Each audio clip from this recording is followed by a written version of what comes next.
그날 너무 좋았어요, 오빠. 다음엔 더 조심해요. 이 문자를 발견한 순간 40년간 쌓아온 모든 것이 무너지는 소리를 들었습니다. 하지만 저는 울지 않았습니다. 78일 동안 증거를 모았습니다. 사진 127장, 녹음 33개, 문자 247개, 그리고 오늘 명절 식탁에서 모든 것이 끝났습니다. 아침 햇살이 부엌 창문을 통해 들어오고 저는 어제와 똑같이 그 전날과 똑같이 남편의 아침상을 차렸습니다. 된장찌개 한 그릇, 계란말이, 김치, 그리고 따뜻한 밥. 62년을 살면서 결혼한 지 40년 동안 단 하루도 거르지 않았던 일상이었습니다. 식탁에 밥상을 놓으며 거실을 봤습니다. 신문을 보던 남편 박영호가 느릿하게 일어나 식탁으로 왔습니다.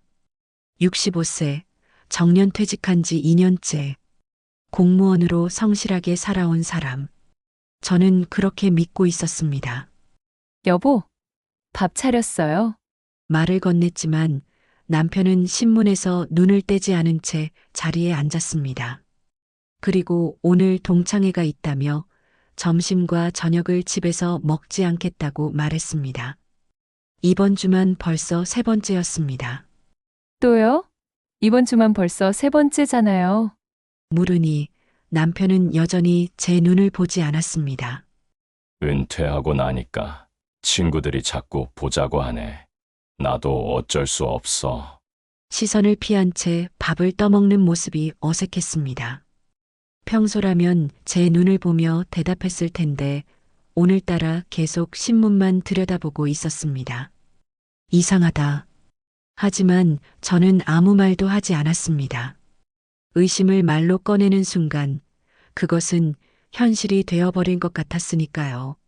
남편은 서둘러 아침을 먹고 일어났습니다. 양복을 입고 넥타이를 매고 현관문을 향해 걸어갔습니다. 저는 습관처럼 그의 뒤를 따라가 신발을 정리해 주려 했습니다. 그런데 남편이 차갑게 손을 뿌리쳤습니다. 괜찮아. 내가 할게. 그냥 쉬어. 40년을 함께 산 아내의 손길조차 귀찮다는 듯한 태도였습니다. 현관문이 닫히는 소리가 유난히 크게 들렸습니다. 뭔가 잘못됐어. 저는 거실 창문으로 다가가 남편이 걸어가는 뒷모습을 바라봤습니다. 그의 발걸음은 어딘가 가볍고 급했습니다. 동창회에 가는 사람의 걸음걸이가 아니었습니다. 마치 누군가를 만나러 가는 사람처럼. 남편이 나간 뒤 집은 너무나 조용했습니다. 설거지를 하고 빨래를 개고 청소기를 돌렸습니다. 40년간 해온 일, 오늘도 어제와 똑같이 반복되는 일상. 그런데 정리하던 중 거실 소파 쿠션 사이에서 뭔가 단단한 것이 손에 잡혔습니다. 꺼내보니 호텔 카드키였습니다. 금색 글씨가 새겨진 검은색 카드. 심장이 쿵 하고 내려앉는 느낌이었습니다. 우리 집에서 차로 20분 거리에 있는 고급 호텔이었습니다. 남편이 왜 거기에 갔을까?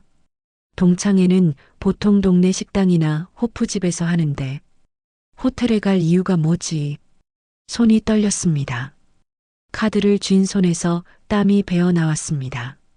아니야, 오해일 거야. 분명 다른 이유가 있을 거야. 저는 스스로를 다독이며 카드를 다시 쿠션 사이에 끼워 넣었습니다. 못 본 척하기로 했습니다. 하지만 가슴속 어딘가에서 의심의 불씨가 지펴지기 시작했습니다. 온종일 그 카드가 머릿속을 떠나지 않았습니다. 점심을 먹다가도 TV를 보다가도 그 검은 카드키가 눈앞에 어른거렸습니다. 오후 내내 저는 집안을 서성였습니다. 뭔가를 해야 할 것 같았지만 무엇을 어떻게 해야 할지 몰랐습니다. 그저 시계만 쳐다봤습니다.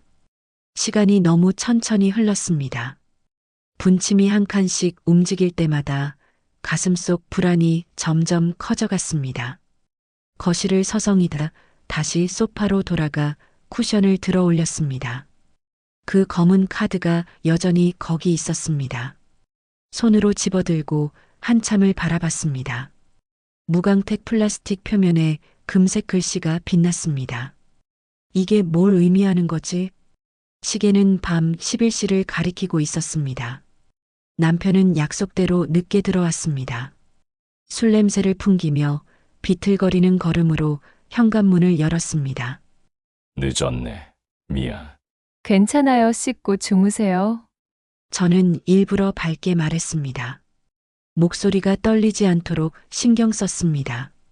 남편은 욕실로 들어갔고 저는 그의 양복을 정리하기 위해 옷걸이에 걸려 있는 재킷을 집어들었습니다. 주머니를 확인하는 것은 습관이었습니다. 혹시 휴지나 영수증이 들어있을까봐. 그때 주머니에서 뭔가가 바닥으로 떨어졌습니다. 또 다른 호텔 카드키. 오늘 것. 오늘 남편은 호텔에 갔다는 뜻이었습니다. 동창회라고 했는데 숨이 막혔습니다. 손가락 끝이 저렸습니다. 카드를 주워들고 한참을 서 있었습니다. 욕실에서는 샤워 소리가 들렸습니다. 물 흐르는 소리가 이상하게 크게 들렸습니다.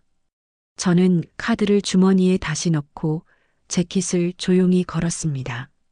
남편은 평소보다 오래 씻고 있었습니다. 마치 무언가를 지우려는 것처럼. 샤워 시간이 20분을 넘어가고 있었습니다. 침실로 돌아온 저는 침대에 누웠습니다. 하지만 잠이 오지 않았습니다. 천장을 바라보며 숨을 고르려 했지만 가슴이 답답했습니다. 얼마 후 남편이 침실로 들어왔고 아무 말 없이 제 옆에 누웠습니다. 5분도 안 되어 코를 골기 시작했습니다. 저는 옆에서 코 고는 남편의 얼굴을 바라봤습니다. 40년을 함께 산 사람, 두 아이를 낳고 키운 사람, 제 인생 전부였던 사람. 당신이 누구죠? 1시간쯤 지났을까요? 저는 남편이 깊이 잠든 것을 확인하고 조심스럽게 침대에서 일어났습니다. 이불을 살며시 젖히고 발소리를 죽여 거실로 나왔습니다. 소파에 놓인 남편의 휴대폰을 집어들었습니다. 비밀번호는 알고 있었습니다. 결혼기념일. 남편은 한 번도 비밀번호를 바꾼 적이 없었습니다. 숫자를 누르는 손가락이 떨렸습니다. 화면이 켜지고 문자 메시지 앱을 열었습니다. 맨 위에 떠 있는 이름. 미경이. 미경이? 시동생 박재호의 아내 최미경. 왜 남편 휴대폰에 동서 이름이 맨 위에 있지? 손가락이 저절로 대화창을 눌렀습니다. 그리고 저는 그것을 봤습니다. 그날 너무 좋았어요. 오빠 다음엔 더 조심해요. 재호 오빠는 출장 갔으니까 괜찮아요. 내일 저녁에 봐요. 화면이 흐려졌습니다. 아니, 제 눈에서 눈물이 쏟아지고 있었습니다. 손이 떨려서 휴대폰을 제대로 잡을 수가 없었습니다. 위로 스크롤을 올렸습니다. 수백 개의 문자들, 호텔 예약 확인 메시지, 사진들, 두 사람이 함께 찍은 셀카, 시동생의 아내, 평생 형님이라고 부르며 저를 따랐던 그 여자, 명절마다 함께 음식을 만들고 힘들 때마다 의지했던 동서, 제가 아이가 없어서 외로워한다며 더 챙겨줬던 그 여자가 제 남편과. 저는 욕실로 뛰어가 변기에 무릎을 꿇었습니다. 구역질이 올라왔습니다. 아무것도 나오지 않았지만 몸이 계속 경련했습니다. 위장이 뒤틀리고 목구멍이 타들어가는 것 같았습니다. 40년간 쌓아온 모든 것이 한순간에 무너지는 고통, 배신, 치욕. 10분쯤 지났을까요?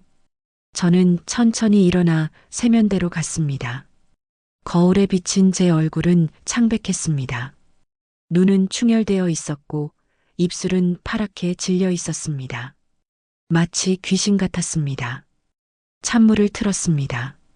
1번, 2번, 3번 얼굴을 씻었습니다. 차가운 물이 뺨을 타고 흘러내렸습니다. 물방울이 턱 끝에서 떨어져 세면대에 떨어지는 소리가 들렸습니다. 똑똑똑. 거울 속 제 눈을 똑바로 바라봤습니다. 울지 마. 아직 울 때가 아니야. 저는 욕실을 나와 서재로 갔습니다. 서랍 깊숙한 곳에서 새 노트 한 권을 꺼냈습니다. 파란색 표지에 아무 글자도 적혀 있지 않은 노트였습니다. 펜을 들고 첫 페이지를 펼쳤습니다. 하얀 종이가 눈부셨습니다. 그리고 또박또박 썼습니다. 증거 목록 1, 통화 내용, 최미경, 127회. 손은 떨렸습니다. 하지만 글씨는 흔들리지 않았습니다. 한 글자 한 글자 정성스럽게 적었습니다. 펜 끝에서 잉크가 종이에 스며드는 소리가 작게 들렸습니다. 이제부터 이 노트가 내 무기다. 창밖을 봤습니다. 동이 트기 시작했습니다. 어둠이 천천히 걷히고 희미한 빛이 하늘 끝자락을 밝히고 있었습니다. 새벽 4시 30분. 저는 노트를 서랍 깊숙이 넣고 침실로 돌아왔습니다. 침대에 누웠습니다. 옆에서는 여전히 남편이 평화롭게 잠들어 있었습니다. 아무것도 모른 채 잠꼬대처럼 뭔가를 중얼거렸지만 알아들을 수 없었습니다. 40년. 제 청춘 전부를 바친 시간. 두 아이를 낳고 시부모를 모시고 남편의 뒷바라지를 하며 살아온 세월. 그 모든 것이 거짓이었다는 사실. 하지만 저는 울지 않았습니다. 대신 차갑게 식어가는 제 심장을 느꼈습니다. 뜨거웠던 감정이 얼음처럼 굳어지는 느낌이었습니다. 복수? 아니, 그보다 더 정확한 것. 정의. 명절이 석 달 뒤에 다가오고 있었습니다. 추석. 온 가족이 모이는 날. 큰아들 가족, 딸 가족, 그리고 재호 부부까지. 그날까지 기다려라. 저는 눈을 감았습니다. 이제부터 저는 완벽한 가면을 써야 합니다. 아무것도 모르는 척, 여전히 착한 아내인 척, 다정한 형님인 척. 78일. 추석까지 정확히 78일이 남았습니다. 그 시간 동안 증거를 모아야 합니다. 완벽하게, 빈틈없이. 그리고 그들이 무너지는 모습을 똑똑히 지켜봐야 합니다. 천장을 바라보는 제 눈동자에는 눈물 대신 차가운 빛이 서려 있었습니다. 창밖에서 새들이 지저귀기 시작했습니다. 새로운 하루가 시작되고 있었습니다. 하지만 저에게는 새로운 전쟁이 시작되는 날이었습니다. 아침 햇살이 다시 창문을 통해 들어왔습니다. 어제와 똑같은 아침이었습니다. 아니, 겉으로는 그래 보여야 했습니다. 저는 평소처럼 일어나 부엌으로 갔습니다. 된장찌개를 끓이고 밥을 푸고 반찬을 차렸습니다. 손이 떨렸지만 억지로 멈춰 세웠습니다. 칼로 물을 써는 손에 힘을 주었습니다. 도마에 칼이 닿는 소리가 규칙적으로 울렸습니다. 똑똑똑. 들키면 안 돼. 아직은. 거실에서 남편이 나왔습니다. 어젯밤 그 문자들을 보내고도 아무렇지 않게 잠들었던 사람. 지금도 평온한 얼굴로 식탁에 앉았습니다. 신문을 펼치고 안경을 고쳐 쓰고 마치 아무 일도 없었다는 듯이. 잘 잤어? 네, 여보도요? 저는 웃으며 대답했습니다. 40년간 연습해온 미소였습니다. 남편은 아무것도 눈치채지 못했습니다. 당연했습니다. 이 사람은 40년 동안 단 한 번도 제 얼굴을 제대로 본 적이 없었으니까요. 남편이 오늘은 일찍 들어오겠다며 저녁 메뉴를 물었습니다. 고등어구이 어때요? 여보가 좋아하는 거? 좋지. 그럼 저녁 때 봐. 남편은 아침을 먹고 나갔습니다. 문이 닫히는 순간 저는 무너질 듯 식탁에 손을 짚었습니다. 숨이 막혔습니다. 방금 웃으며 대화했던 것이 믿기지 않았습니다. 온몸에서 힘이 빠져나갔습니다. 어떻게 저렇게 태어날 수 있지? 남편이 출근하고 30분쯤 지났을 때 저는 휴대폰을 꺼냈습니다. 통화 목록을 확인해야 했습니다. 어젯밤 본 문자만으로는 부족했습니다. 더 많은 증거가 필요했습니다. 남편의 통화 기록을 보니 한 번호가 유독 많이 찍혀 있었습니다. 최근 3개월간 127통, 거의 매일 통화한 셈이었습니다. 한 번은 새벽 2시에 통화한 기록도 있었습니다. 통화 시간은 38분. 손가락이 그 번호를 눌렀습니다. 신호음이 울렸습니다. 한 번, 두 번, 세 번. 가슴이 빠르게 뛰었습니다. 내가 왜 이러고 있지? 하지만 멈출 수 없었습니다. 전화 너머로 목소리가 들렸습니다. 여보세요? 저는 그 목소리를 너무나 잘 알고 있었습니다. 언니? 언니잖아요. 무슨 일이세요? 최미경의 목소리였습니다. 순간 온몸에 피가 얼어붙는 것 같았습니다. 어젯밤 문자로 봤을 때와는 다른 충격이었습니다. 직접 그 목소리를 듣는다는 것, 평생 형님이라 부르며 저를 따랐던 그 목소리가 제 남편과 저런 문자를 주고받았다는 사실. 언니? 왜 말이 없으세요? 괜찮으세요? 아, 미경아. 미안. 잘못 눌렀어. 끊을게. 저는 서둘러 전화를 끊었습니다. 휴대폰을 쥔 손이 부들부들 떨렸습니다. 그대로 바닥에 주저앉았습니다. 거실 바닥이 차갑게 느껴졌습니다. 왜 하필 미경이야? 시동생 박재호의 아내. 58세. 저보다 4살 어렸습니다. 젊은 시절 미모로 주목받았다는 이야기를 들은 적이 있었습니다. 하지만 결혼 후에는 평범한 주부로 살았습니다. 명절 때마다 저를 도와주고 제가 힘들 때마다 위로해주던 사람. 아이가 없어서 외로워한다며 제가 더 챙겨줬던 동서. 명절마다 음식 만드는 법을 가르쳐줬고 김장할 때도 불러서 함께 했습니다. 생일이면 선물을 사주고 아플 때는 병원에 데려다 주기도 했습니다. 그 여자가 제 남편과 제 심장이 터질 것처럼 빠르게 뛰었습니다. 욕실로 뛰어가 변기에 무릎을 꿇었습니다. 어젯밤처럼 또다시 구역질이 올라왔습니다. 위장이 뒤틀리는 고통. 하지만 토할 것도 없었습니다. 침만 질척하게 나왔습니다. 거울을 봤습니다. 창백한 얼굴, 충혈된 눈, 떨리는 입술. 제가 아닌 것 같았습니다. 이러면 안 되는데. 찬물을 틀어 얼굴을 씻었습니다. 한 번, 두 번, 세 번. 물이 차가워서 정신이 들었습니다. 수건으로 얼굴을 닦으며 거울을 다시 봤습니다. 진정해. 무너지면 안 돼. 저는 거실 소파에 앉아 지난 시간들을 떠올렸습니다. 언제부터였을까? 남편이 이상해진 게 생각해보니 6개월 전쯤부터였습니다. 휴대폰을 손에서 놓지 않았고 문자가 오면 황급히 화면을 가렸습니다. 외출이 잦아졌고 귀가 시간도 늦어졌습니다. 샤워 시간도 길어졌습니다. 그때 물어봤어야 했을까요? 아니, 그때도 저는 알고 있었던 것 같습니다. 단지 외면했을 뿐, 모른 척했을 뿐, 알고 싶지 않았을 뿐. 작년 추석, 온 가족이 모였을 때가 떠올랐습니다. 남편과 미경이 주방에서 함께 설거지를 하고 있었습니다.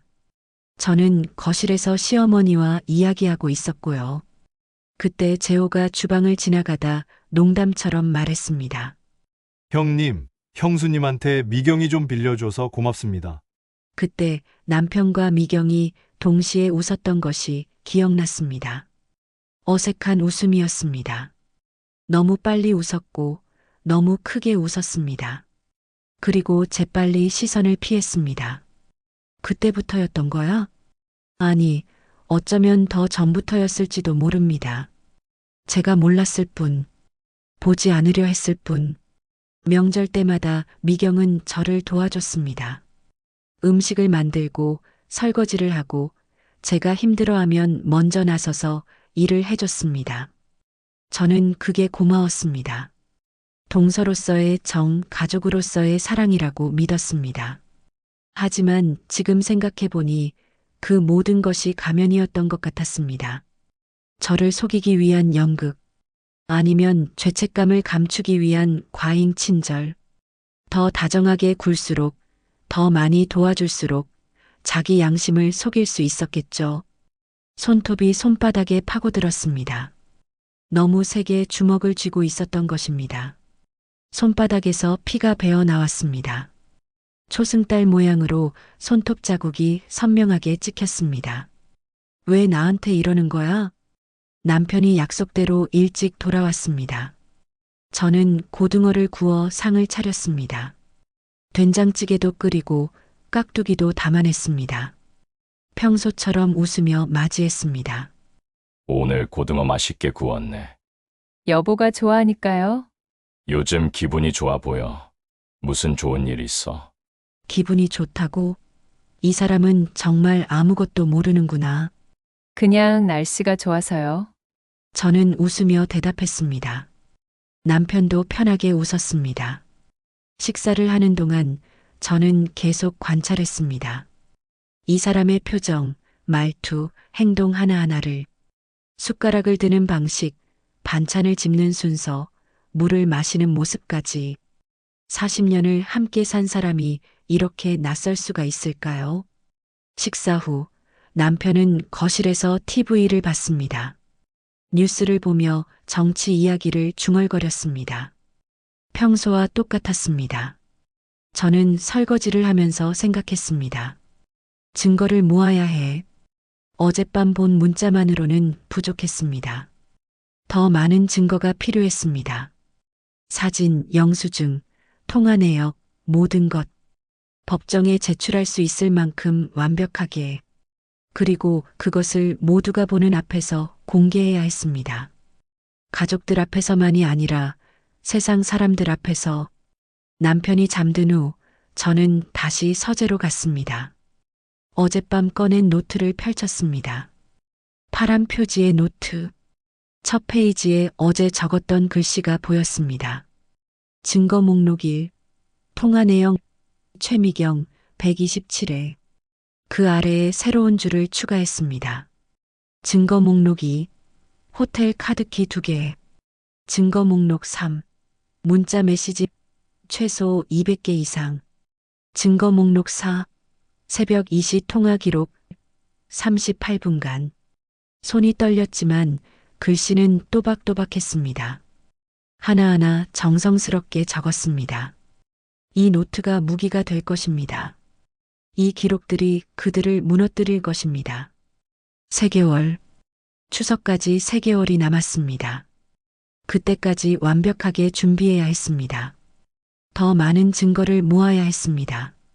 사진, 영상, 녹음, 모든 것. 변호사에게 보여줄 수 있을 만큼, 판사를 설득할 수 있을 만큼, 세상 사람들이 믿을 수 있을 만큼, 그리고 그날 명절 식탁에서 모든 것을 공개할 것입니다. 온 가족이 보는 앞에서. 아니, 그것만으로는 부족합니다. 온 세상이 볼 수 있게. 노트의 맨 뒷장을 펼쳤습니다. 그리고 적었습니다. D-77일. 추석 명절. 심판의 날. 노트를 덮고 창밖을 바라봤습니다. 새벽 4시. 아직 어두웠지만 곧 동이 틀 것입니다. 멀리서 신문 배달 오토바이 소리가 들렸습니다. 저는 거울 앞에 섰습니다. 창백한 얼굴. 하지만 눈빛만은 달랐습니다. 어제의 눈물은 없었습니다. 대신 차갑고 단단한 결의만이 서려 있었습니다. 이제부터 나는 두 사람이 된다. 겉으로는 여전히 착한 아내, 다정한 형님. 아침마다 밥을 차리고 웃으며 인사하고 명절 준비를 돕는 평범한 주부. 하지만 속으로는 증거를 모으는 사냥꾼. 차갑고 냉정하게 한치의 오차도 없이. 오늘부터 저는 완벽한 가면을 쓸 것입니다. 남편에게도 미경에게도 재호에게도 아무도 눈치채지 못하게 한 번도 실수하지 않을 것입니다. 그리고 3개월 후 추석 명절, 그날 모든 가면을 벗겨줄 것입니다. 손가락으로 거울을 짚었습니다. 차가운 유리 너머 제 모습이 보였습니다. 야위고 창백한 얼굴. 하지만 눈빛만은 불타오르고 있었습니다. 너희들이 나한테 한 짓 똑같이 돌려줄 거야. 아니, 그보다 더 100배로, 1000배로 세상이 다 알게 해줄 거야. 침실로 돌아가 침대에 누웠습니다. 옆에서 남편이 평화롭게 자고 있었습니다. 뒤척이며 잠꼬대를 중얼거렸습니다. 저는 그 얼굴을 차갑게 바라봤습니다. 편히 자. 지금이 마지막 평화일 테니까. 눈을 감았습니다. 이제 시작입니다. 긴 전쟁의 시작. 하지만 저는 이미 승리를 확신하고 있었습니다. 왜냐하면 저는 더 이상 잃을 것이 없으니까요. 창밖에서 첫새가 울었습니다. 새벽의 적막을 깨는 소리였습니다. 저에게는 전쟁의 신호탄 같았습니다. 77일. 카운트다운이 시작됐습니다. 일주일이 지났습니다. 저는 완벽하게 연기했습니다. 아침마다 남편의 밥상을 차리고 웃으며 배웅했습니다.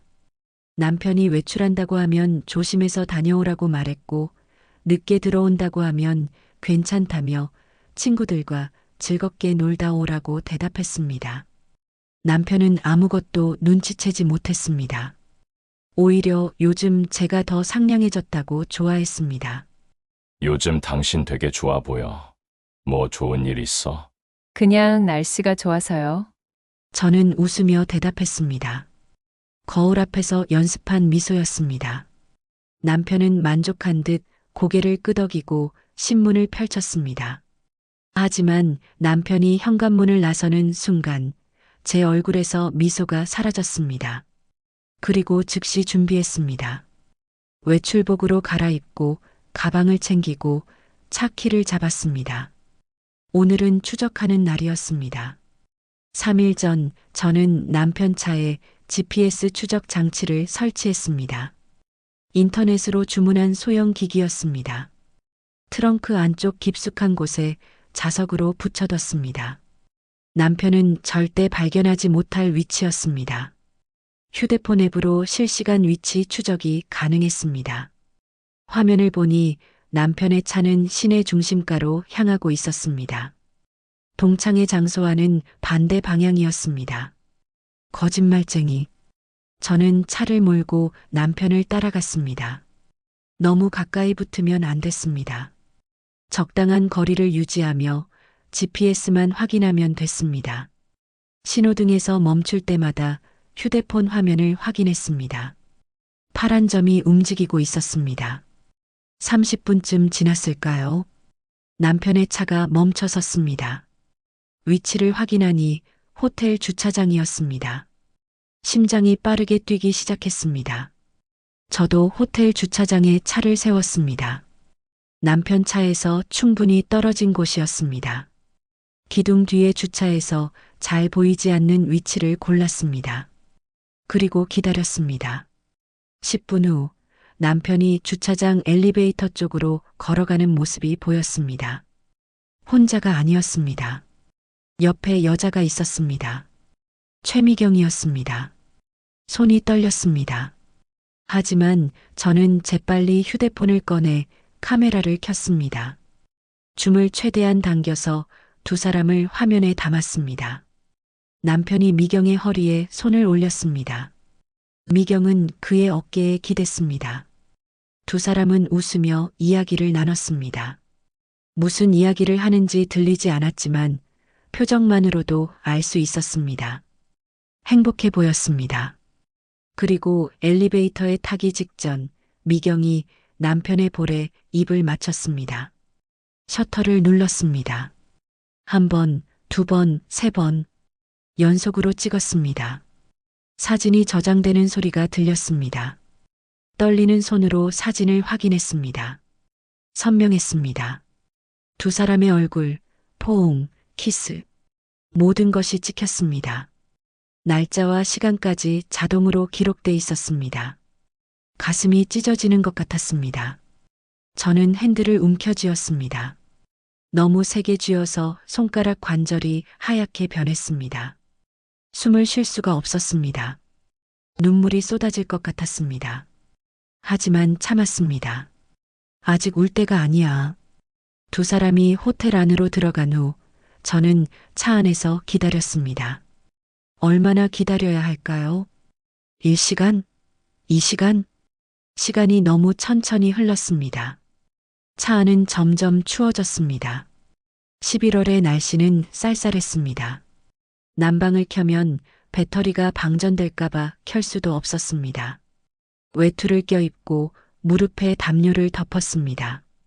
하지만 추위보다 더 견디기 힘든 것은 상상이었습니다. 지금 저 안에서 무슨 일이 벌어지고 있을까?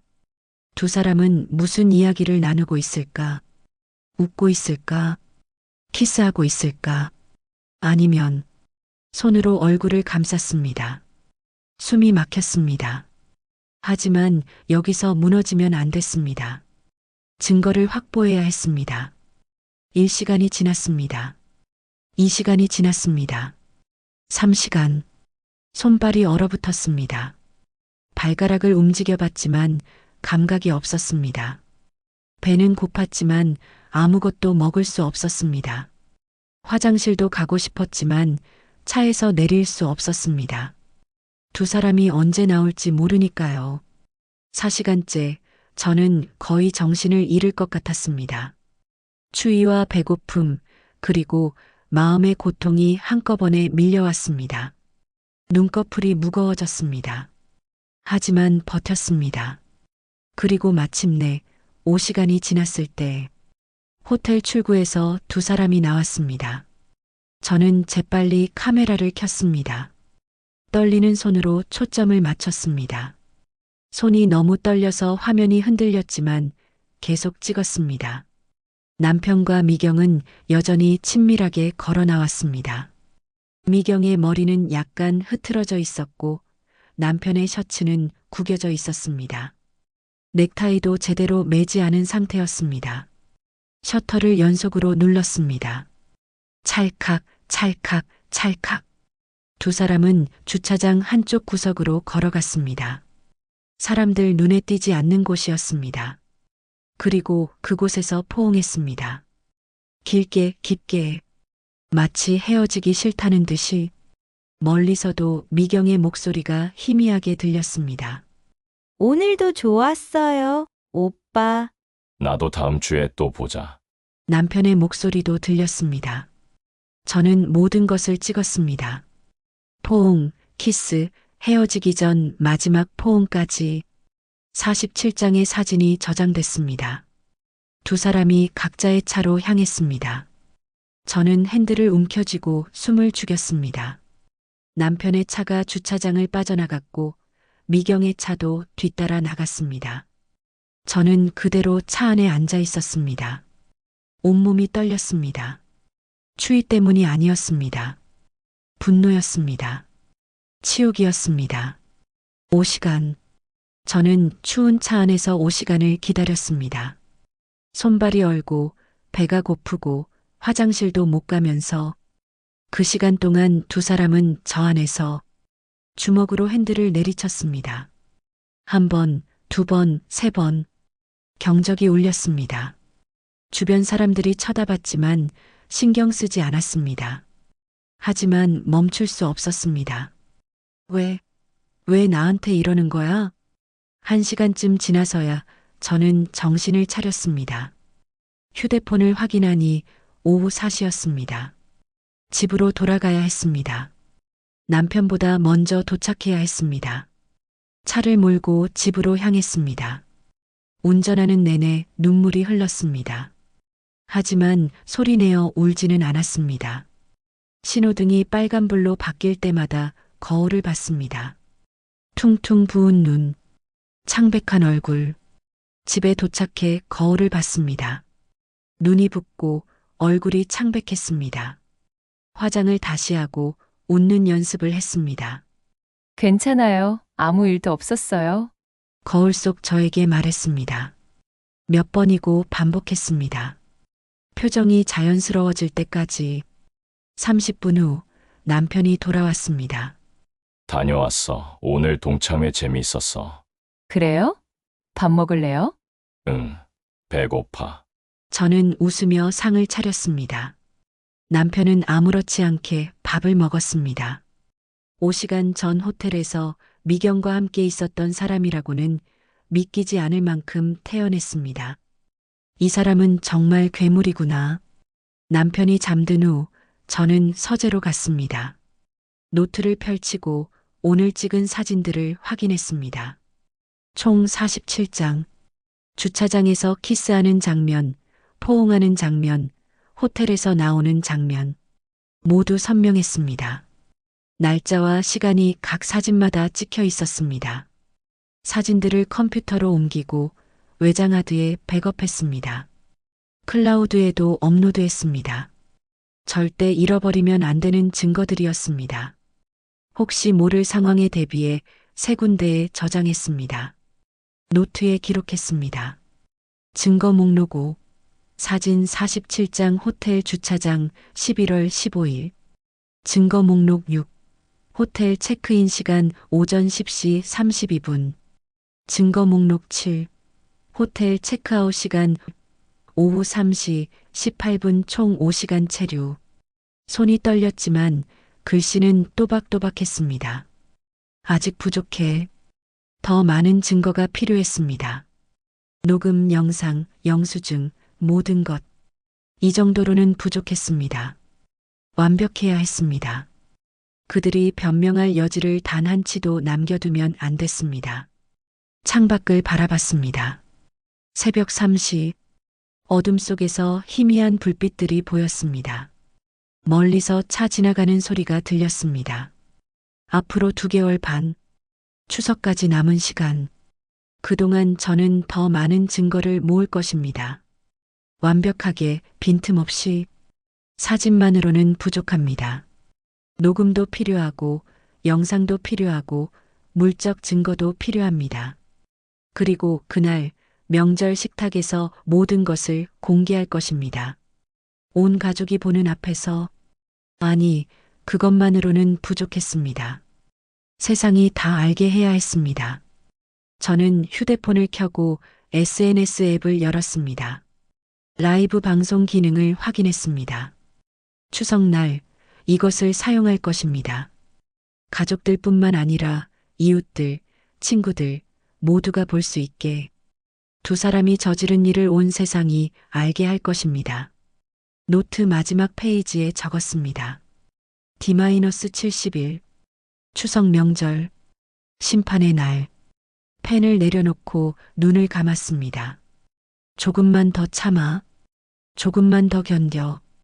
그날이 오면 모든 것이 끝난다. 아니, 시작된다. 내 인생이 진짜로. 손을 꽉 쥐었습니다.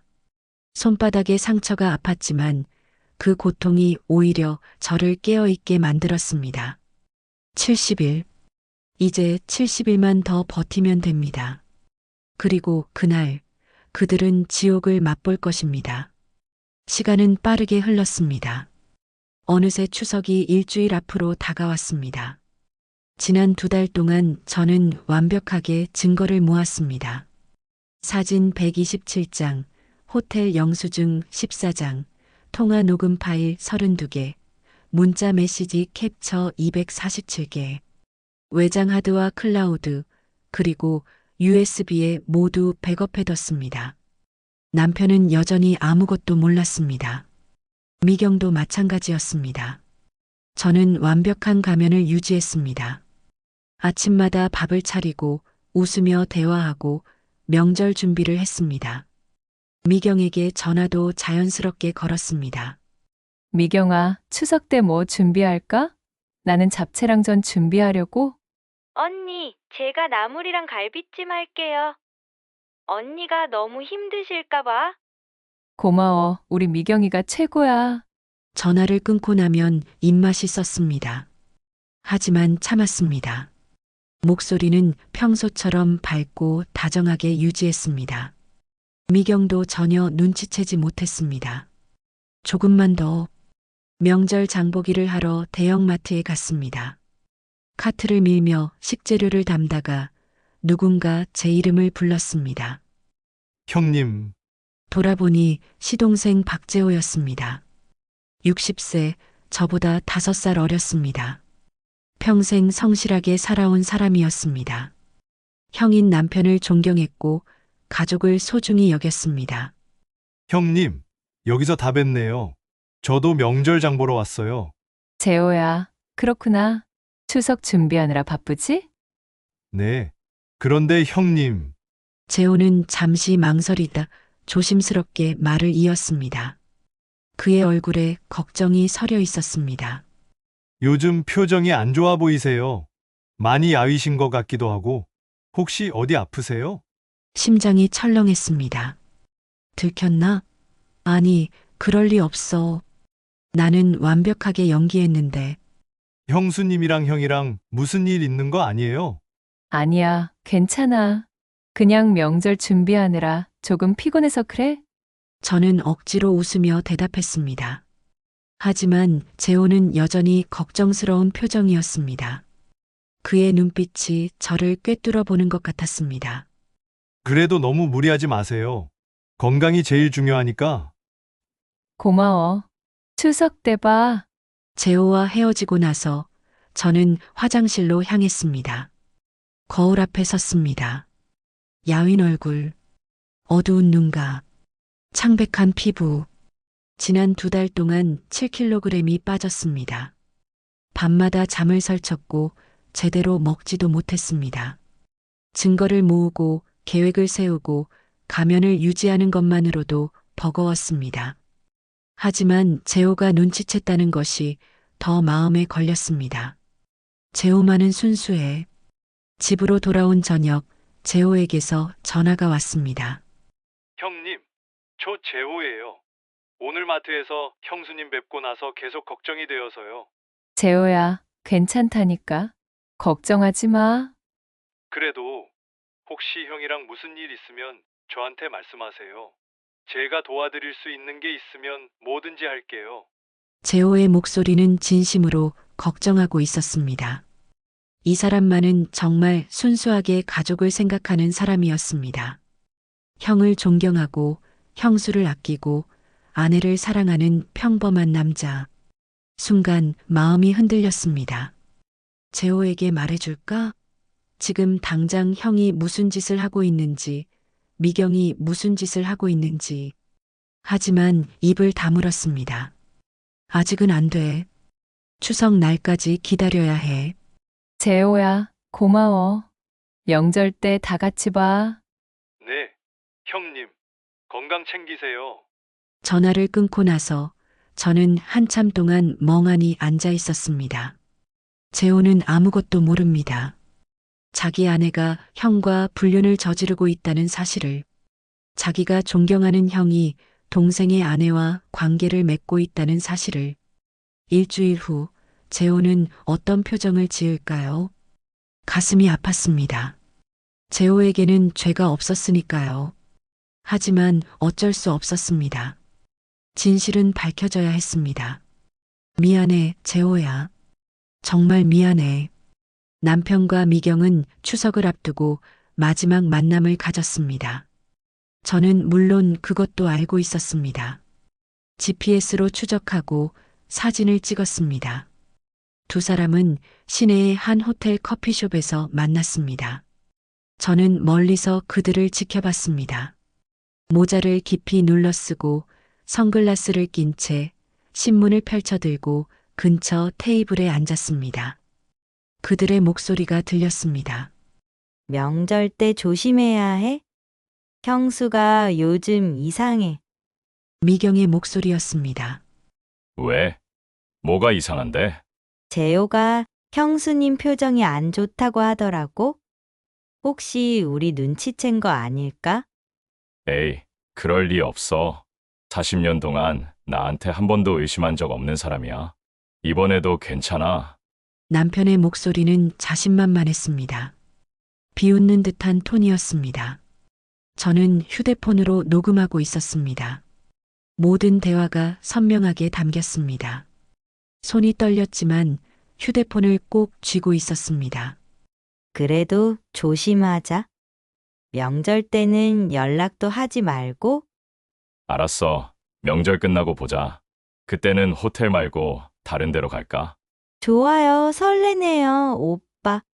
두 사람은 웃으며 헤어졌습니다. 아무 걱정도 없는 듯이 마치 세상 모든 것이 자기들 편인 것처럼 저는 녹음 파일을 저장했습니다. 증거 목록 33. 마지막 만남 녹음 40년 동안 한 번도 의심한 적 없는 사람. 마지막 퍼즐 조각이 맞춰졌어. 추석 전날 밤 저는 서재에서 모든 증거를 최종 점검했습니다.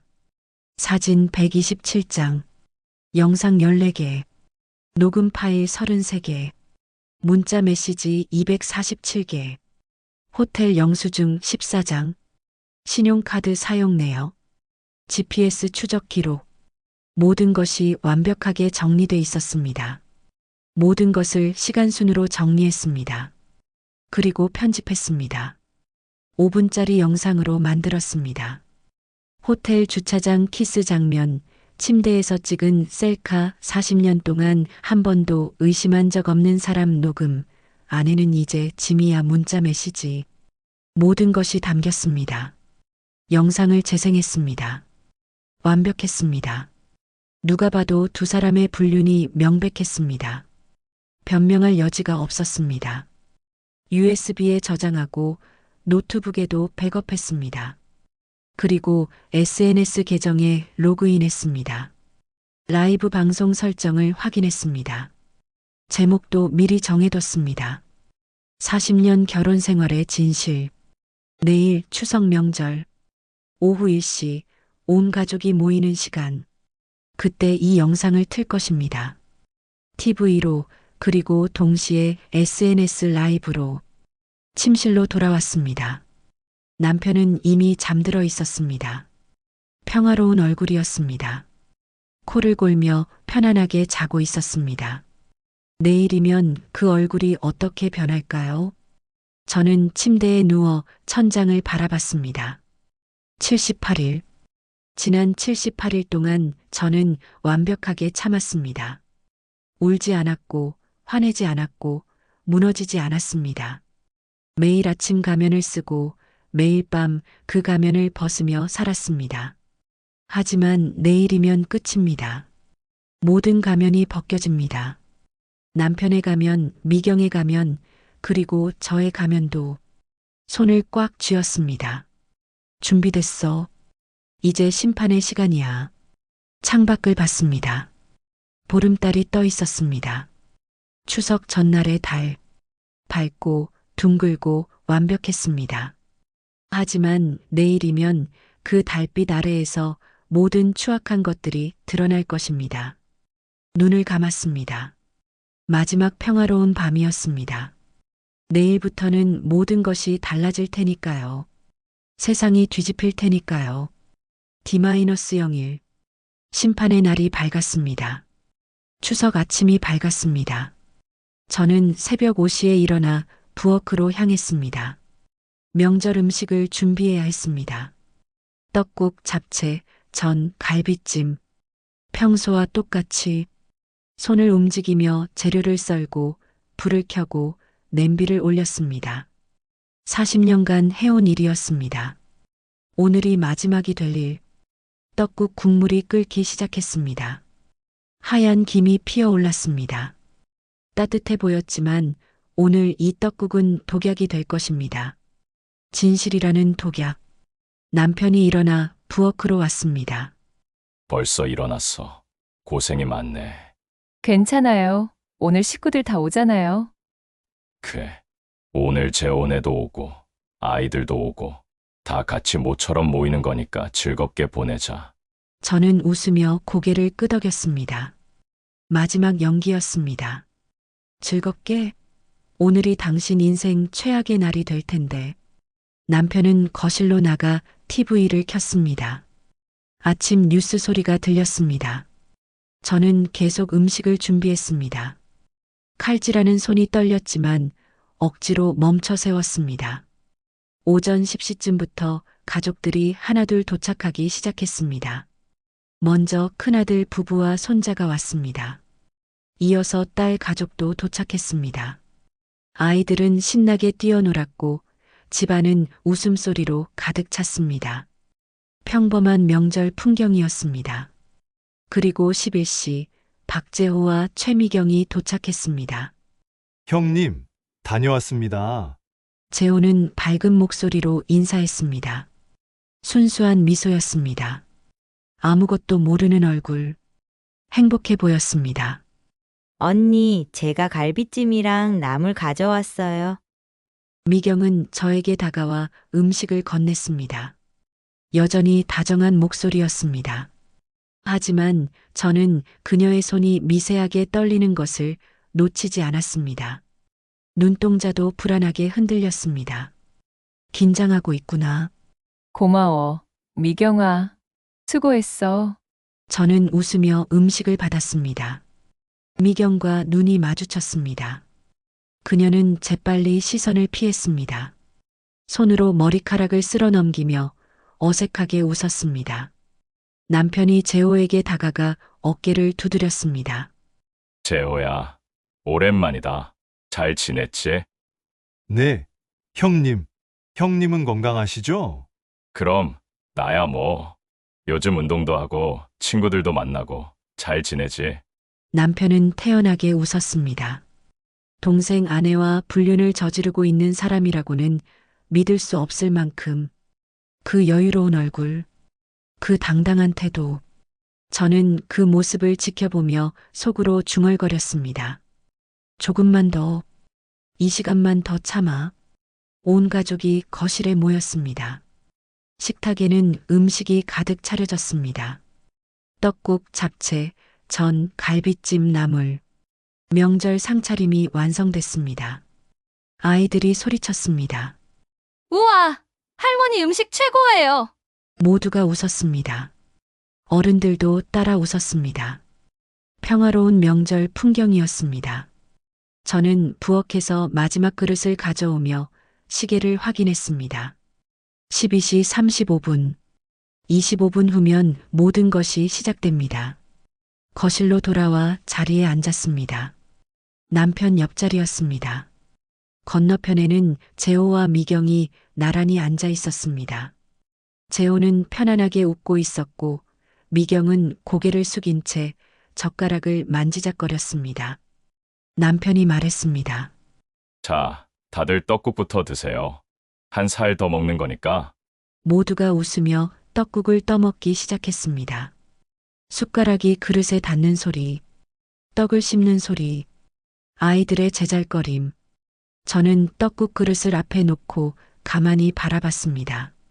하얀 국물, 떡, 고명. 이 떡국을 마지막까지 마시고 나면 모든 것이 끝나. 숟가락을 들었습니다. 천천히 떡국을 떠먹었습니다. 따뜻했지만 목으로 넘어가지 않았습니다. 억지로 삼켰습니다. 시계가 오후 1시를 가리켰습니다. 모두가 식사를 거의 마쳤습니다. 아이들은 배불러서 거실 바닥에 드러누웠고 어른들은 차를 마시며 이야기를 나눴습니다. 웃음소리가 끊이지 않았습니다. 저는 조용히 일어나 TV 리모컨을 집어들었습니다. 다들 잠깐 이것 좀 보세요. 제 목소리는 차분했습니다. 떨림 하나 없었습니다. 78일간 준비한 순간이었습니다. 사람들이 저를 쳐다봤습니다. 의아한 표정들이었습니다. 큰아들이 물었습니다. 엄마, 무슨 일이세요? 그냥 보여드릴 게 있어서요. 저는 TV를 켰습니다. 그리고 미리 연결해둔 노트북과 연동시켰습니다. 화면이 바뀌었습니다. 동시에 휴대폰으로 SNS 라이브 방송을 시작했습니다. 제목은 간단했습니다. 40년 결혼 생활의 진실. 남편이 어리둥절한 표정으로 물었습니다. 여보, 갑자기 왜 이래? 저는 대답하지 않았습니다. 그저 재생 버튼을 눌렀습니다. 화면에 영상이 재생되기 시작했습니다. 첫 번째 장면. 호텔 주차장. 남편이 미경의 허리를 감싸는 장면. 두 사람이 웃으며 이야기하는 장면. 미경이 남편의 볼에 입을 맞추는 장면. 거실이 조용해졌습니다. 웃음소리가 멈췄습니다. 재호의 목소리가 들렸습니다. 이게 뭐야? 믿을 수 없다는 듯한 목소리였습니다. 영상은 계속 재생됐습니다. 두 번째 장면. 호텔에서 나오는 두 사람. 흐트러진 머리, 구겨진 옷. 친밀하게 포옹하는 모습. 세 번째 장면. 침대에서 찍은 셀카. 남편과 미경이 함께 웃고 있는 사진. 날짜가 선명하게 찍혀 있었습니다. 딸의 목소리가 떨렸습니다. 엄마, 이게 대체. 저는 여전히 말이 없었습니다. 그저 화면을 바라봤습니다. 손을 무릎 위에 가지런히 놓고 네 번째 장면. 문자 메시지가 화면에 떴습니다. 그날 너무 좋았어요, 오빠. 나도 오늘 또 보고 싶어 미쳤어. 아내는 이제 짐이야. 너랑만 있고 싶어. 거실 공기가 얼어붙었습니다. 아무도 숨소리조차 내지 않았습니다. 다섯 번째 장면. 녹음 파일이 재생됐습니다. 스피커에서 미경의 목소리가 흘러나왔습니다. 명절 때 조심해야 해. 형수가 요즘 이상해. 남편의 목소리가 이어졌습니다. 왜? 뭐가 이상한데? 재호가 형수님 표정이 안 좋다고 하더라고. 혹시 우리 눈치챈 거 아닐까? 에이, 그럴 리 없어. 40년 동안 나한테 한 번도 의심한 적 없는 사람이야.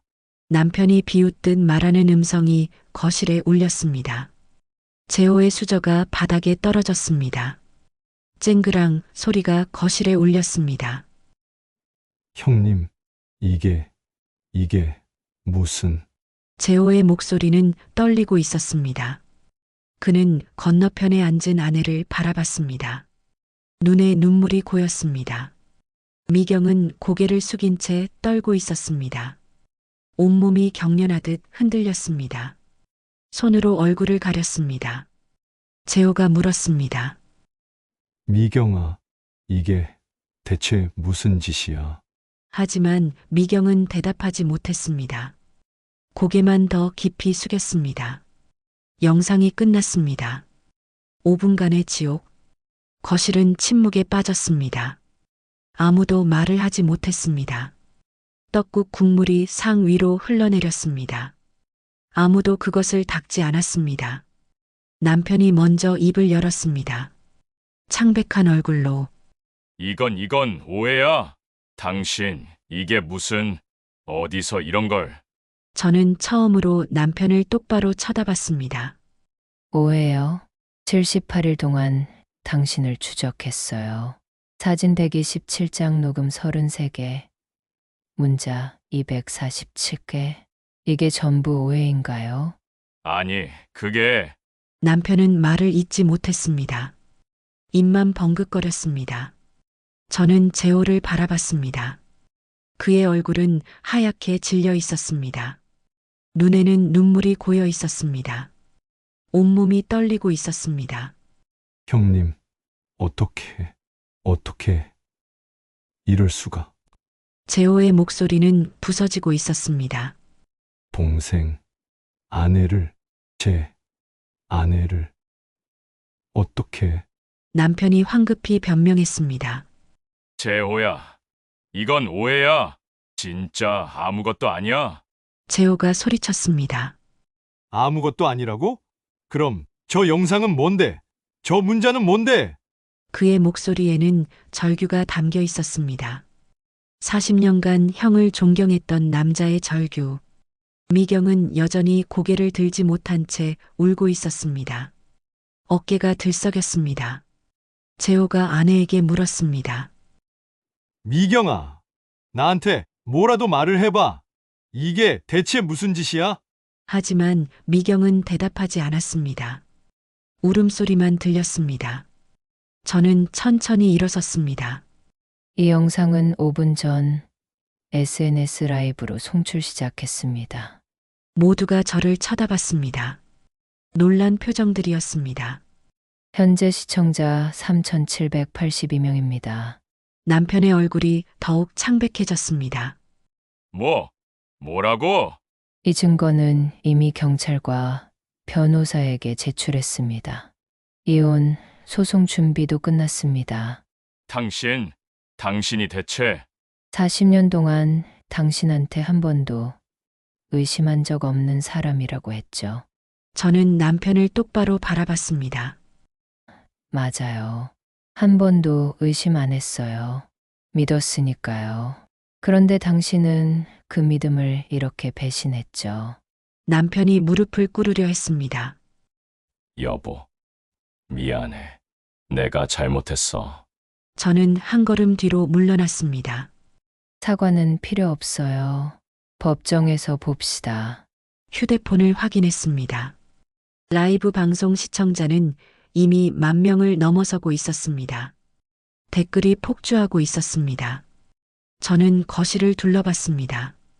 무너진 남편, 울고 있는 미경, 절규하는 재호, 충격에 빠진 아이들, 40년간 쌓아온 가족이 한순간에 무너지는 순간이었습니다.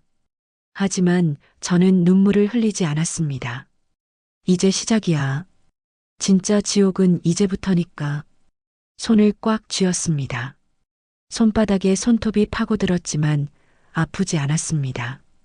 심판이 시작됐습니다. 라이브 방송을 끈 것은 오후 2시였습니다. 1시간 동안 3만 명이 넘는 사람들이 시청했습니다. 댓글은 5,000개를 넘어섰습니다. 거실은 아수라장이었습니다. 재호는 소파에 주저앉아 머리를 감싸 쥐고 있었습니다. 그의 어깨가 떨리고 있었습니다. 울고 있었습니다. 40년간 형을 믿고 따랐던 남자가 무너지는 모습이었습니다. 미경은 한쪽 구석에 쪼그리고 앉아 있었습니다. 고개를 든 적이 한 번도 없었습니다. 온몸을 움츠린 채 떨고만 있었습니다. 남편은 계속 변명을 늘어놓았습니다. 진짜 미안해. 마가 잘못했어. 다시 한 번만. 됐어요. 더 이상 말하지 마세요. 저는 차갑게 말하고 침실로 향했습니다. 미리 준비해둔 가방을 꺼냈습니다. 옷 몇 벌과 필요한 서류들이 들어 있었습니다. 통장, 인감증명서, 증거자료 USB. 큰아들이 물었습니다. 엄마, 어디 가시게요? 당분간 언니 집에 있을 거야. 너희는 각자 집으로 돌아가. 엄마, 그래도 괜찮아. 엄마는 괜찮으니까. 저는 아들의 어깨를 가볍게 두드렸습니다. 그리고 현관문을 나섰습니다. 뒤돌아보지 않았습니다. 무너진 명절 풍경을, 무너진 가족을. 현관문이 닫히는 소리가 들렸습니다. 40년의 결혼 생활이 끝나는 소리였습니다. 언니 집에서 하룻밤을 보냈습니다. 잠은 오지 않았습니다. 하지만 평온했습니다. 더 이상 가면을 쓰지 않아도 되니까요. 아침에 일어나 휴대폰을 켰습니다. 카톡 알림이 수백 개였습니다. SNS 알림은 수천 개를 넘어서고 있었습니다. 전화도 50통이 넘게 와 있었습니다. 라이브 방송 영상은 이미 지역 커뮤니티에 퍼져 있었습니다. 누군가 캡처해서 올린 것이었습니다. 조회수는 50만을 넘어서고 있었습니다. 댓글을 읽었습니다. 65세의 시동생 아내랑 진짜 역겹네. 형수님 대단하시다. 저렇게 침착하게 준비하다니. 저 나이에도 저런 짓을 하다니. 인간이 아니네. 최미경? 우리 동네 사람 아니야? 박영호 완전 쓰레기네. 40년을 저렇게 배신하다니.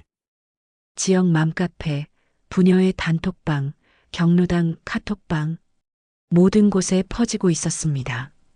신상 정보도 이미 털렸습니다.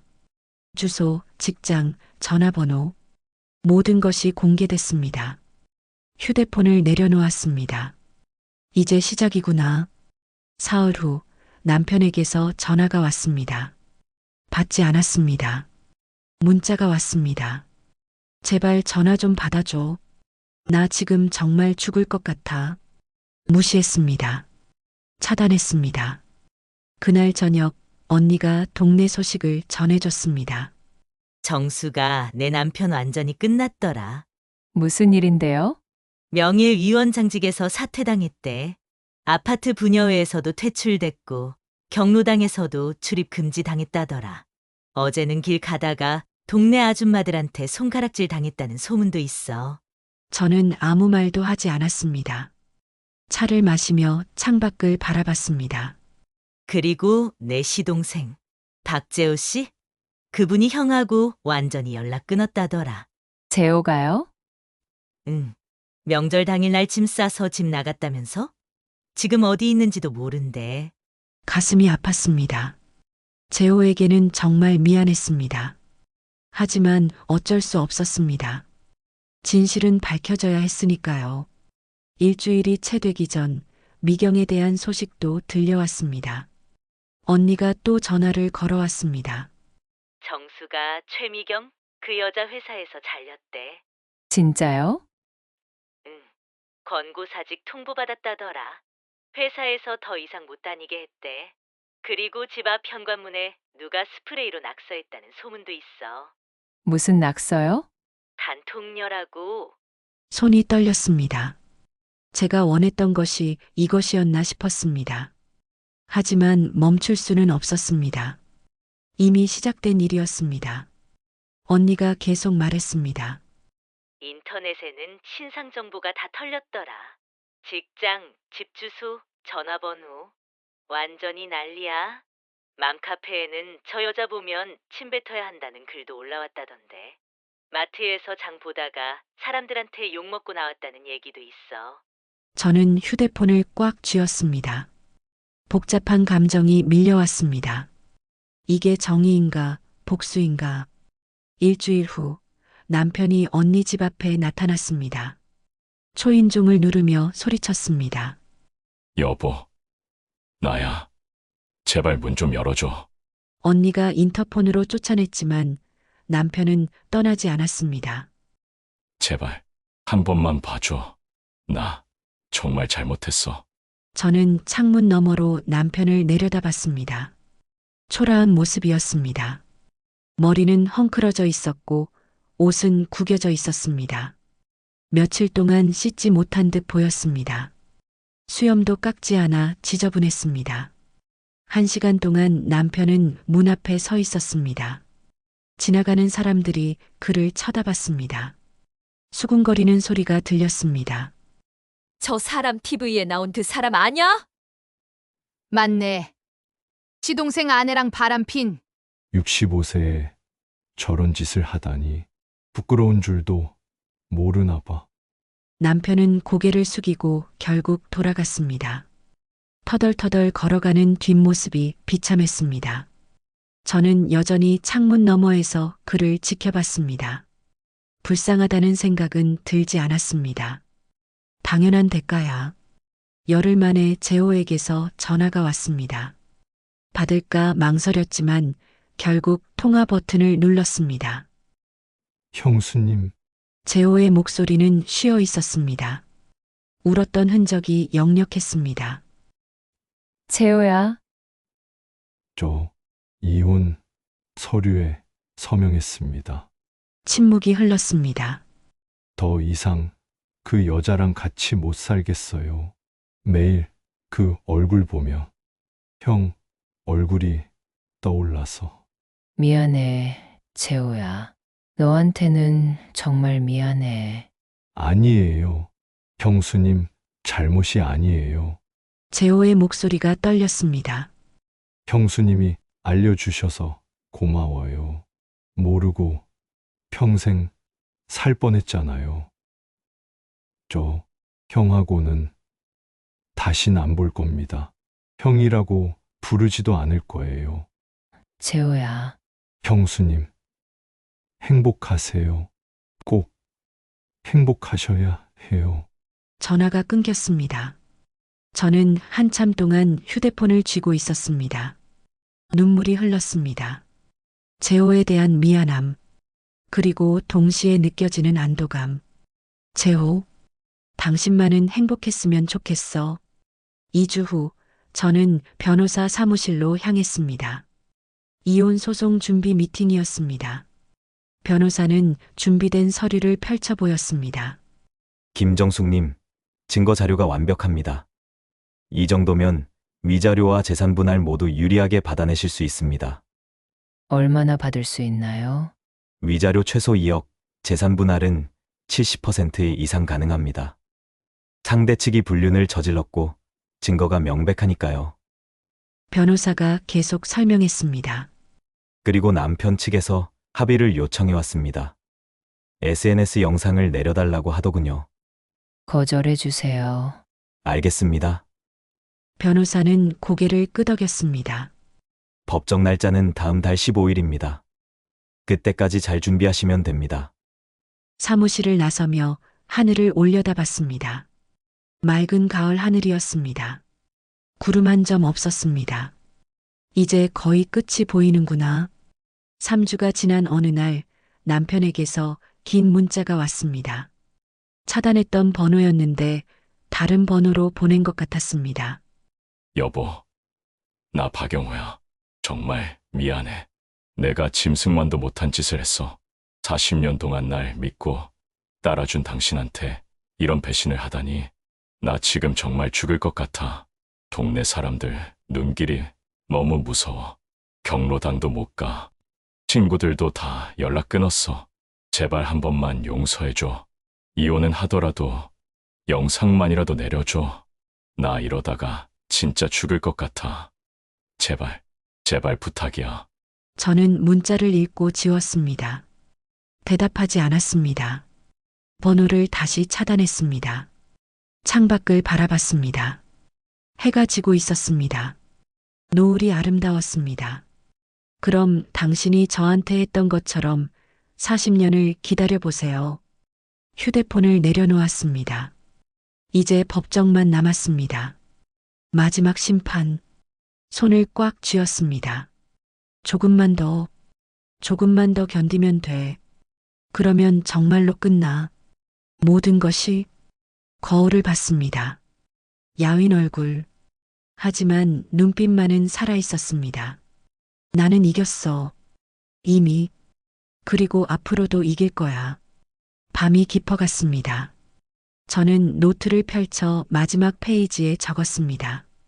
D-15일. 법정 최후 심판의 날. 펜을 내려놓고 눈을 감았습니다. 조금만 더. 정말 조금만 더. 법정 날이 밝았습니다. 언니 집 거울 앞에 섰습니다. 검은색 정장을 입고 머리를 단정하게 빗었습니다.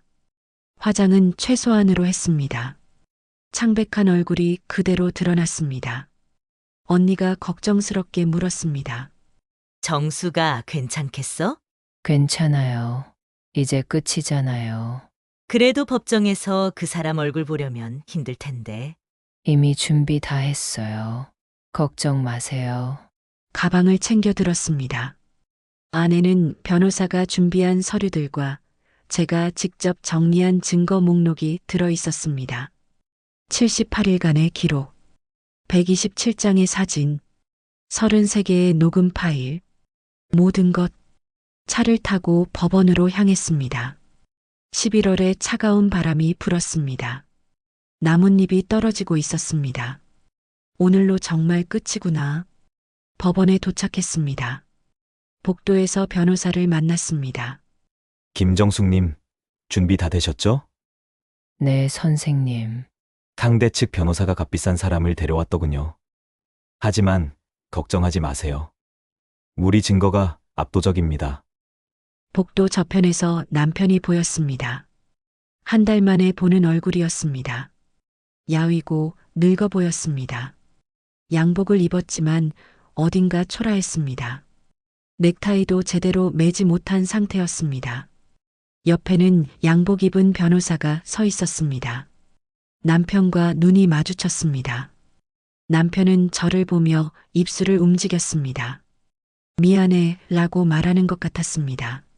손을 들어 저를 부르려 했습니다. 저는 시선을 돌렸습니다. 이제 늦었어. 법정 문이 열렸습니다. 안으로 들어갔습니다. 판사석, 원고석, 피고석, 방청석에는 사람들이 앉아 있었습니다. 아들, 딸, 그리고 몇몇 친척들. 모두 긴장한 표정이었습니다. 저는 원고석에 앉았습니다. 건너편 피고석에 남편이 앉았습니다. 우리 사이에는 3미터 정도의 거리가 있었지만 마치 세상의 끝처럼 멀게 느껴졌습니다. 판사가 입장했습니다. 모두가 일어났습니다. 이혼 조정 사건을 시작하겠습니다. 원고 김정숙, 피고 박영호. 심장이 빠르게 뛰기 시작했습니다. 하지만 얼굴은 차분하게 유지했습니다. 손을 무릎 위에 가지런히 놓았습니다. 판사가 말했습니다. 먼저 원고 측 변호사 청구 취지를 말씀해 주시죠. 제 변호사가 일어났습니다. 원고는 피고의 불륜으로 인해 40년 결혼 생활이 파탄났습니다. 위자료 3억 원, 재산 분할 70%를 청구합니다. 방청석에서 웅성거리는 소리가 들렸습니다. 딸이 작게 한숨 쉬는 소리가 들렸습니다. 판사가 말했습니다. 원고 측 증거를 제출해 주시기 바랍니다. 변호사가 준비한 서류를 제출했습니다. 사진, 녹음 파일, 문자 메시지, 호텔 영수증, 신용카드 내역. 모든 것이 파일로 정리되어 있었습니다. 78일간의 기록. 제 삶이 무너진 증거들. 판사가 서류를 검토했습니다. 오랜 시간이 흘렀습니다. 법정은 조용했습니다. 종이 넘기는 소리만 들렸습니다. 판사가 중얼거렸습니다. 증거가 상당히 치밀하게 준비되어 있군요. 판사가 피고 측을 봤습니다. 피고 측, 이 증거들에 대해 반박하시겠습니까? 남편의 변호사가 일어났습니다. 판사님, 피고는 깊이 반성하고 있습니다. 일시적인 실수였으며 현재 극심한 정신적 고통을 받고 있습니다. 변호사가 계속 말했습니다. SNS 공개로 인한 사회적 매장으로 명예와 직업을 모두 잃었습니다. 이는 명예훼손에 해당할 수 있습니다.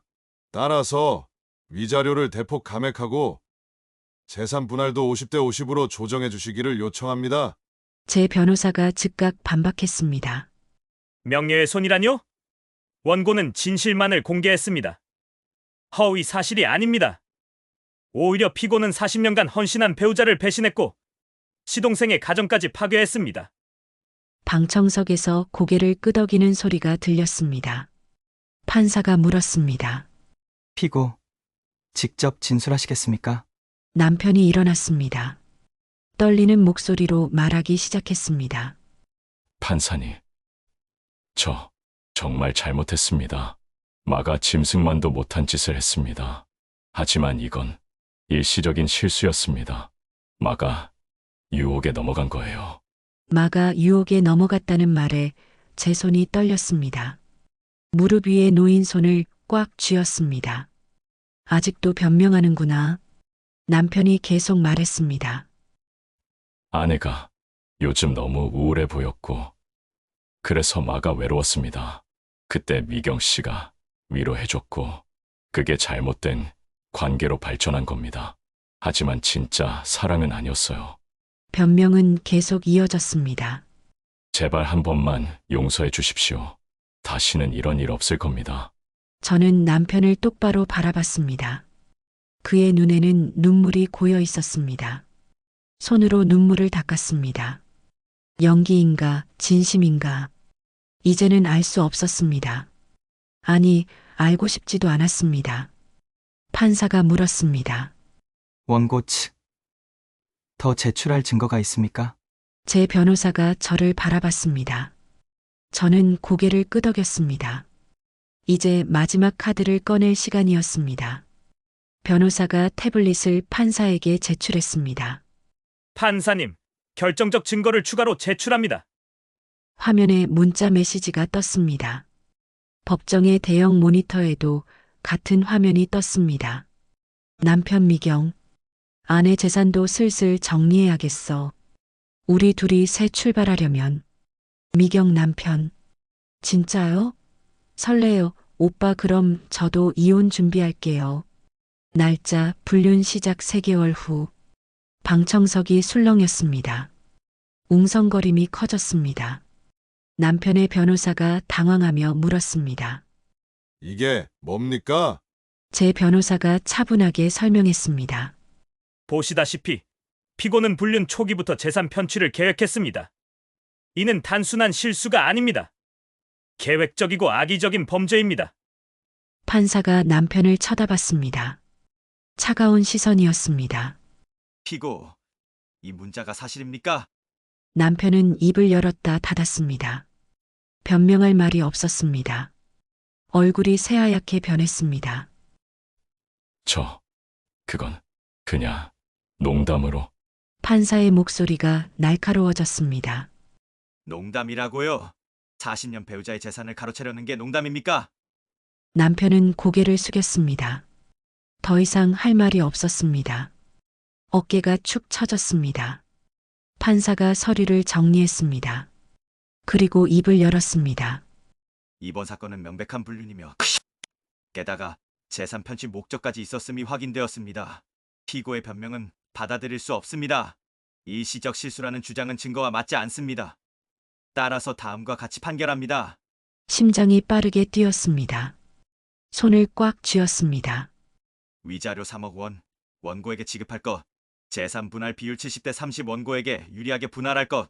이혼을 인정하며 양육비 및 기타 청구 사항은 원고의 요청대로 처리할 것.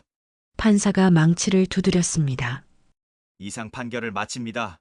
법정이 조용해졌습니다. 저는 그 자리에 가만히 앉아 있었습니다. 떨리는 손을 무릎 위에 놓았습니다. 끝났어. 정말로 끝났어. 법정을 나섰습니다. 복도에는 기자들이 대기하고 있었습니다.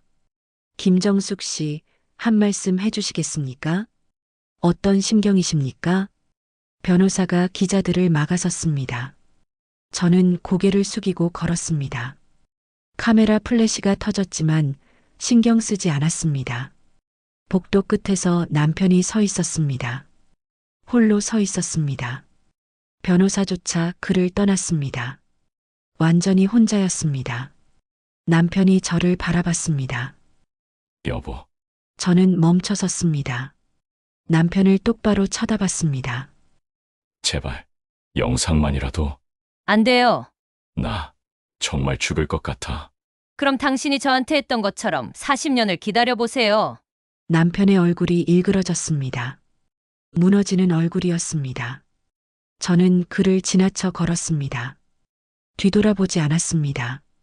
그의 흐느끼는 소리가 들렸지만 멈추지 않았습니다. 주차장으로 내려왔습니다. 차에 올라 핸들을 잡았습니다. 손이 떨렸습니다. 이겼습니다. 완벽하게 이겼습니다. 위자료, 재산, 명예, 모든 것을 얻었습니다. 그런데 왜 이렇게 공허할까요? 눈물이 흘렀습니다. 처음으로 소리내어 울었습니다. 78일간 참았던 눈물이 쏟아졌습니다. 40년. 제 인생 전부였던 시간. 그 모든 것이 법정 판결 한 장으로 끝났습니다. 이긴 건가, 진 건가. 한참을 울었습니다. 아무도 없는 주차장에서 혼자서 핸들에 얼굴을 묻고 울었습니다. 눈물이 멈추고 나서 거울을 봤습니다. 퉁퉁 부은 눈. 하지만 그 속에는 새로운 빛이 있었습니다. 이제 진짜 시작이야. 김정숙으로서의 시작. 시동을 걸었습니다. 차가 천천히 움직이기 시작했습니다. 법원을 벗어나며 백미러로 뒤를 봤습니다. 법원 건물이 점점 멀어졌습니다. 그곳에 제 과거를 두고 왔습니다. 이제 앞만 보고 가야 합니다. 어디로 갈지는 아직 모릅니다. 하지만 괜찮습니다. 이제는 제가 정하는 거니까요. 제 인생을 엑셀을 밟았습니다. 차는 도시를 향해 달렸습니다. 새로운 세상을 향해 손을 꽉 쥐었습니다. D1일 새로운 인생의 첫날이었습니다. 법정이 끝난 다음 날 저는 언니 집을 나와 우리 집으로 향했습니다. 아니, 이제는 제 집이라고 해야 할 곳. 현관문을 열었습니다. 집은 비어 있었습니다. 남편은 이미 짐을 챙겨나간 상태였습니다.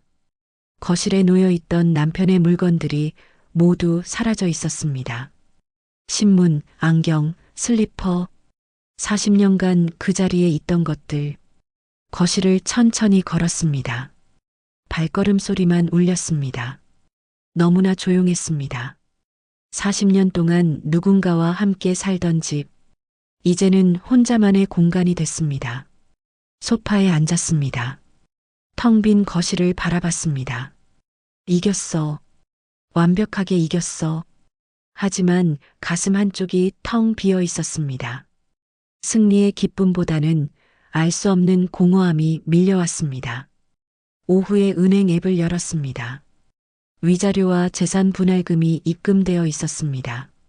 3억 원의 위자료, 그리고 집과 예금의 70%. 숫자로만 보면 엄청난 금액이었습니다. 하지만 그 숫자들을 보며 느껴지는 것은 기쁨이 아니었습니다. 40년의 대가가 이것인가? 휴대폰을 내려놓고 창밖을 바라봤습니다. 늦가을 햇살이 들어왔습니다. 따뜻했지만 어딘가 쓸쓸했습니다. 저녁 무렵 딸에게서 전화가 왔습니다. 엄마, 괜찮으세요? 괜찮아. 혼자 계시기 힘드시면 우리 집으로 오세요. 아니야, 엄마는 괜찮아. 걱정 마. 전화를 끊고 나서 저는 한참 동안 휴대폰을 바라봤습니다. 아이들에게 걱정 끼치고 싶지 않았습니다. 엄마는 강하다고, 괜찮다고 보여주고 싶었습니다. 하지만 정말 괜찮은 걸까요? 저녁이 되자 언니에게서 전화가 왔습니다. 정수가 내 남편 소식 들었어? 아니요, 무슨 일인데요? 쪽방촌으로 이사 갔다더라. 월세 30만 원짜리. 침묵이 흘렀습니다. 그리고 동네에서 완전히 외면당하고 있대. 길 가다가 아는 사람 만나면 다들 피한다더라. 직장 구하려고 해도 어디도 안 받아준대. 인터넷에 다 퍼져서. 저는 아무 말도 하지 않았습니다. 최미경은 더 심하대. 지방으로 도망갔다는 소문도 있어. 정수가 너 정말 대단해. 완벽하게 복수했어. 완벽한 복수? 그 말이 귓가에 맴돌았습니다. 고마워. 언니, 끊을게. 전화를 끊고 창밖을 바라봤습니다. 어둠이 내리고 있었습니다. 가로등이 하나씩 켜졌습니다. 남편은 지금 쪽방에서 무슨 생각을 하고 있을까? 미경은 어디로 도망갔을까? 재호는 어떻게 지내고 있을까? 그들도 지금 이렇게 창밖을 바라보고 있을까?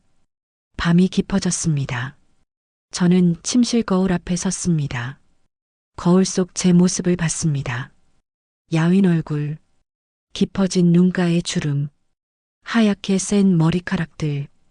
62세. 이제 인생의 후반부를 살아가는 나이입니다. 복수는 끝났습니다. 법적으로도 사회적으로도 모든 면에서 이겼습니다. 남편은 무너졌고 미경은 도망갔고 저는 모든 것을 얻었습니다. 하지만 왜 이렇게 허전할까요? 거울을 보며 스스로에게 물었습니다. 당신은 행복한가요? 대답이 나오지 않았습니다. 침대에 누웠습니다. 천장을 바라봤습니다. 옆자리는 비어 있었습니다. 40년 동안 누군가 누워있던 그 자리. 눈물이 흘렀습니다. 소리 내지 않고 조용히 울었습니다. 무엇을 위해 웃는 건지 알 수 없었습니다. 슬픔인지 후회인지 안도인지 모든 감정이 뒤섞여 있었습니다. 사흘 후 아침 저는 결심했습니다. 이대로 이 집에 앉아 있을 수는 없었습니다. 복수는 끝났지만 제 인생은 끝나지 않았습니다. 아직 살아야 할 날들이 많이 남아 있었습니다. 옷장을 열어 캐리어를 꺼냈습니다. 그리고 짐을 쌌습니다. 옷 몇 벌, 세면도구, 필요한 서류들. 많지 않았습니다. 거실을 둘러봤습니다. 40년의 추억이 담긴 공간. 하지만 이제는 과거일 뿐이었습니다. 현관문을 나서며 뒤돌아봤습니다. 마지막으로 집을 봤습니다. 안녕. 그리고 고마워. 문을 닫았습니다. 공항버스 정류장으로 향했습니다. 캐리어 하나만 끌고 어디로 갈지는 정하지 않았습니다. 그냥 떠나고 싶었습니다. 이 도시를, 이 기억들을, 이 모든 것을. 버스가 왔습니다. 올라타서 창가 자리에 앉았습니다. 버스가 출발했습니다. 창밖으로 도시의 풍경이 흘러갔습니다. 익숙한 거리들, 40년간 살았던 동네, 장을 보러 다니던 마트, 산책하던 공원, 모든 것이 천천히 멀어졌습니다. 가방 속에서 노트를 꺼냈습니다. 78일간 증거를 기록했던 파란 노트, 마지막 페이지를 펼쳤습니다. D-01, 심판의 날. 그 아래 새로운 줄을 추가했습니다. 복수는 끝났다. 인생은 이제 시작이다. 펜을 내려놓았습니다. 노트를 가방에 넣었습니다. 창밖을 바라봤습니다. 해가 지고 있었습니다. 노을이 아름다웠습니다. 주황빛 하늘 아래로 도시의 불빛들이 하나둘 켜지기 시작했습니다. 휴대폰이 울렸습니다. 딸에게서 온 문자였습니다. 엄마 어디 가세요? 연락 좀 주세요. 저는 답장을 보냈습니다. 잠깐 여행 다녀올게. 걱정 마. 엄마 괜찮아. 휴대폰을 가방에 넣었습니다. 버스는 계속 달렸습니다. 밤이 깊어졌습니다. 저는 창밖을 바라보며 생각했습니다.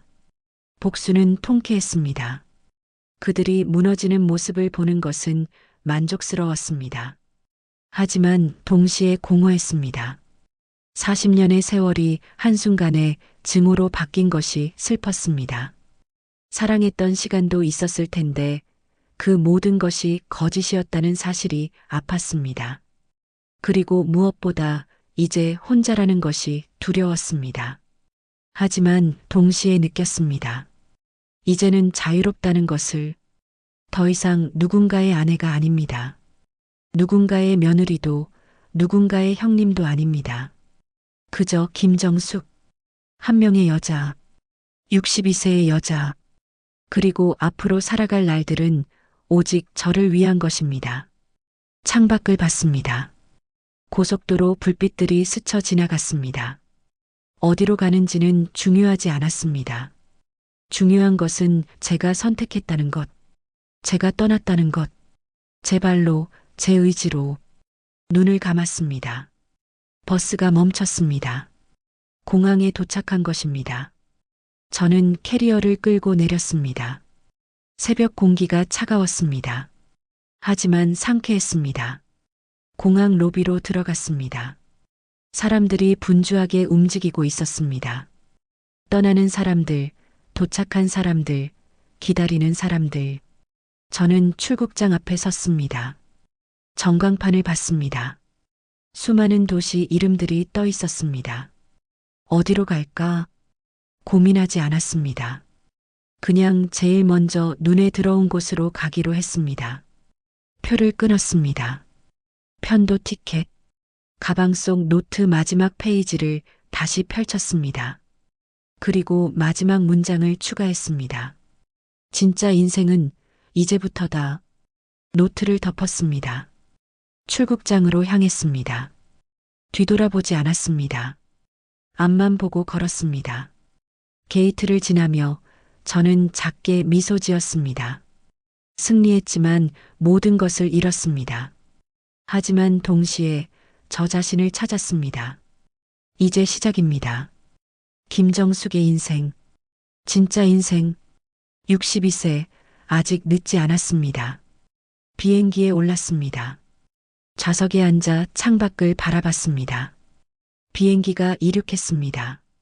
도시가 점점 작아졌습니다. 그리고 마침내 구름 위로 올라갔습니다. 햇살이 눈부셨습니다. 저는 눈을 감았습니다. 새로운 아침이 밝았습니다. 혼자 떠나는 승자의 아침이. 하지만 괜찮습니다. 이제는 혼자가 아닙니다. 저 자신과 함께니까요.